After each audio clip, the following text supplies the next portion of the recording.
മലയാളികളെ ലോകം കാണാൻ പ്രേരിപ്പിച്ചത് സന്തോഷ് ജോർജ് കുളങ്ങരയാണെങ്കിൽ ആ സ്വപ്നം യാഥാർത്ഥ്യമാക്കാൻ മലയാളികളെ സഹായിച്ചത് തൃശൂർ സ്വദേശി ജോബിയും അദ്ദേഹത്തിന്റെ സ്വിട്രസ് ഹോളിഡേയ്സ് എന്ന സ്ഥാപനവുമാണ്.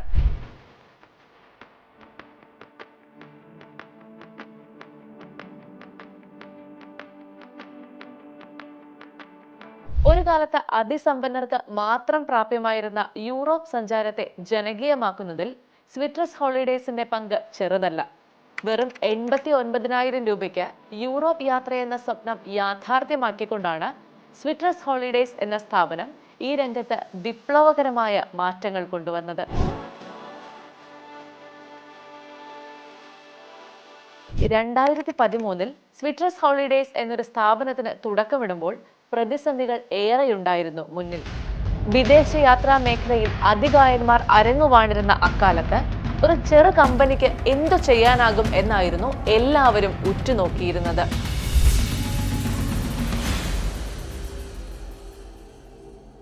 യൂറോപ്പിലേക്ക് മാത്രമല്ല, ലോകത്തിന്റെ എല്ലാ ഭാഗത്തേക്കും യാത്രകൾ ഒരുക്കുന്ന നിരവധി കമ്പനികൾ അന്നുണ്ടായിരുന്നു. വിദേശയാത്രകൾ അന്ന് സാധാരണക്കാരുടെ സ്വപ്നങ്ങളിൽ പോലുമില്ലായിരുന്നു എന്നോർക്കണം. കേരളത്തിൽ നിന്നാകട്ടെ വളരെ ചെറിയൊരു ശതമാനം ഗ്രൂപ്പുകൾ മാത്രമായിരുന്നു അക്കാലത്തുണ്ടായിരുന്നത്.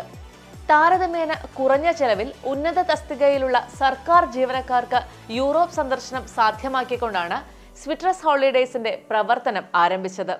സർക്കാരിന്റെ LTC, LFC സൗകര്യങ്ങൾ ഉപയോഗിച്ച് സർക്കാർ ജീവനക്കാരും ബാങ്ക് ജീവനക്കാരുമൊക്കെ വിദേശ ടൂറുകൾ നടത്തിയിരുന്ന കാലമായിരുന്നു അത്. എല്ലാ മാസവും യൂറോപ്പിലേക്ക് ടൂർ നടത്തുന്ന കമ്പനി എന്ന നിലയിലേക്ക് സ്വിട്രസ് ഹോളിഡേയ്സ് വളർന്നു.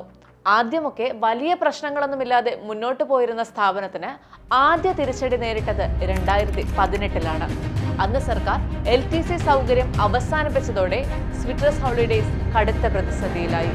കേരളം ഉൾപ്പെടുന്ന ദക്ഷിണേന്ത്യയിൽ നിന്ന് യൂറോപ്പ് യാത്ര നടത്തുന്നവർ വളരെ വിരളമായിരുന്നു.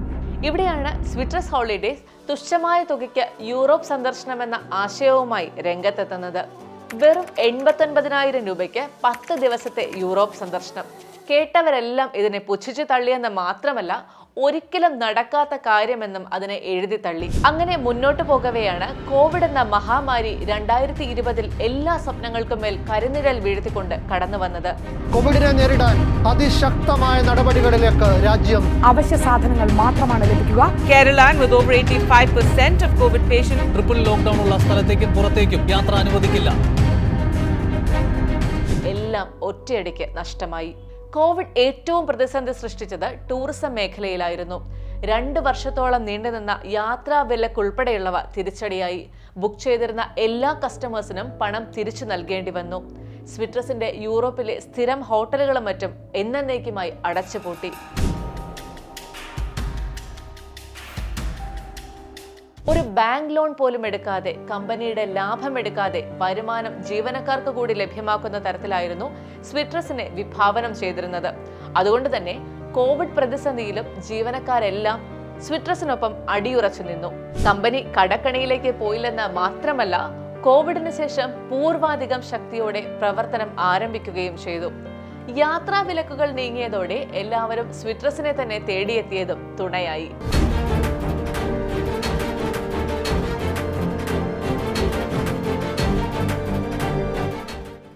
ബിസിനസ് രംഗത്ത് പുതിയൊരു ചരിത്രത്തിന് കൂടി തുടക്കമിടുകയായിരുന്നു സ്വിട്രസ് ഹോളിഡേയ്സ് ഇതിലൂടെ. ഇത് എല്ലാ ആഴ്ചയും യൂറോപ്പിലേക്ക് സന്ദർശനത്തിനായി ആളുകളെ എത്തിക്കുന്ന ഇന്ത്യയിലെ ഏക കമ്പനിയാണ് സ്വിട്രസ് എന്നത് മറ്റൊരു വസ്തുതയാണ്. എല്ലാ ശരാശരി ഇന്ത്യക്കാരനും യൂറോപ്പ് യാത്ര സാധ്യമാക്കുക എന്നതാണ് സ്വിട്രസിന്റെ ആശയം. ലോകത്തിലെ തന്നെ ഏറ്റവും വലിയ ടൂർ ഓപ്പറേറ്റിംഗ് കമ്പനിയായി മാറുക എന്ന സ്വപ്നവുമായാണ് സ്വിട്രസിന്റെ ഈ യാത്ര. 7 പേരിൽ തുടങ്ങിയ സ്വിട്രസിൽ ഇന്ന് 130-ലേറെ ജീവനക്കാരുണ്ട്. ഡൽഹിയും ഹൈദരാബാദും ഉൾപ്പെടെയുള്ള സംസ്ഥാനങ്ങളിലെല്ലാം സ്വിട്രസിന്റെ ശാഖകൾ ആരംഭിച്ചു. അടുത്ത വർഷത്തോടെ 13 സംസ്ഥാനങ്ങളിലേക്ക് പ്രവർത്തനം വ്യാപിപ്പിക്കുക എന്ന ലക്ഷ്യത്തോടെയാണ് സ്വിട്രസ് മുന്നോട്ട് പോകുന്നത്. 2026ഓടെ ലോകത്തിന്റെ എല്ലാ ഭാഗത്തു നിന്നും ഇന്ത്യയിലേക്ക് ടൂർ സംഘടിപ്പിക്കുക എന്ന മറ്റൊരു ബൃഹത് പദ്ധതിയും സ്വിട്രസിന്റെ അണിയറയിൽ ഒരുങ്ങുന്നുണ്ട്.